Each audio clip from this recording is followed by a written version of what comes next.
अस्सलाम वालेकुम दोस्तों, इस वक्त हम कुछ अनमोल बातें यहाँ पर जानने की कोशिश करेंगे। तो चलिए देखते हैं अनमोल बातें। दाना इंसान दो जगहों पर चुप रहता है। जो अक्लमंद इंसान होता है वो आम तौर पर दो जगहों पर, दो मौकों पर चुप रहता है। Number 1,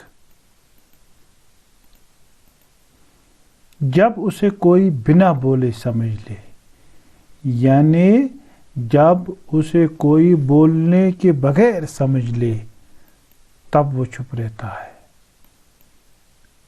number 2,